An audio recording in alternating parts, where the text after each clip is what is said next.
ठीक, एक काम कर लेना, बस एक छोटा सा काम कर लेना। 18,000 रुपए को 10% पर दोगे तो पहले साल का ब्याज कितना होगा वो समझो। ठीक है, 18,000 रुपए हैं, 10% पर दिया तो पहले साल का ब्याज हो गया आपका 1800। तो आप लिख लो कि 1800 रुपया पहले साल का ब्याज है। ठीक है, पहले साल का ब्याज आ गया है और तीसरे और चौथे का अंतर बताना है। यानी पहले से वो जब वो दूसरे पर जाएगा, पहले से दूसरे पर जाएगा, पहले साल से दूसरे पर जाएगा तो ये ब्याज अपने आप का 11/10 हो जाएगा। अब 11/10 कहां से हुआ?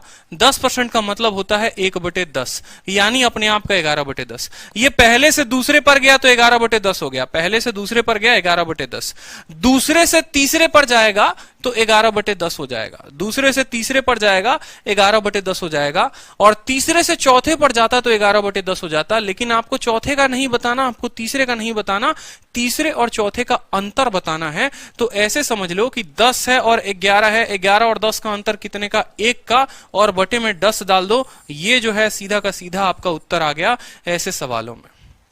इसीलिए मैंने आपको कहा था कि ये जो सवाल है मैं आपको बताऊंगा 10 सेकंड के अंदर। मैं 2 सेकंड की हवाबाजी नहीं बात कर रहा कि 2 सेकंड में बता दूंगा, लेकिन ये जो सवाल है मैं आपको 10 सेकंड में कंप्लीट करा दूंगा। ना आपको ट्री लगाना पड़ेगा, ना आपको सक्सेसिव लगाना पड़ेगा, ना आपको रेशियो लगाना पड़ेगा। सीधा मेरा मेथड लगाओ, मुन्नी मेथड, और भैया ये सवाल जो है वो बन जाएगा। ठीक है, पहले साल का बस क्या निकालना है? पहले साल का ब्याज निकालना है। 18,000 का पहले साल का ब्याज 1800, वो ब्याज अपने आप का दूसरे साल में 11/10, फिर वो ब्याज अपने आप का तीसरे साल में 11/10, तीसरे और चौथे का अंतर पूछा है, 10 और 11 का अंतर 1 का होता है 1/10। सीधा का सीधा उत्तर दे दो, 2 जीरो से 2 जीरो खत्म हो गया। ठीक है, अब 18 को 11 के साथ गुना करोगे तो देखते जाओ, पहले 18 को 11 के साथ गुना करोगे तो 8 का 8 लिख दो, 8 का पड़ोसी 1 9 लिख दो, और फिर 1 लिख दो। फिर भैया ये जो है 11 के साथ गुना होगा तो 8 जो है तुम्हारा 8 आ जाएगा। ठीक है, 8 का पड़ोसी 9 17 का 7 हो जाएगा। ठीक है, 9 8 17 का 7 एक हाथ में, 9 1 10 और 1 11 का 1 1 हाथ में, और ये 217.60 जो होगा वो उत्तर हो जाएगा।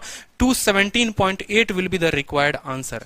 ठीक है भाई, और कब पूछा गया था? सीजीएल टीयर 2 11 सितंबर 2019। इतने शॉर्ट में अगर दुनिया की किसी किताब में आपका ये उत्तर दिया हो ना तो बता देना मुझे। ठीक है, रीजन ये है क्योंकि रिसर्च करना पड़ता है। मैं चाहता हूं कि आप लोगों के लिए मैं इतना रिसर्च कर दूं, इतना रिसर्च कर दूं कि चाहे आप मेंस का परीक्षा दे रहे हो, चाहे आप प्री का परीक्षा दे रहे हो, आपका टाइम इतना सेव हो जाए कि आपकी नौकरी पक्की हो जाए।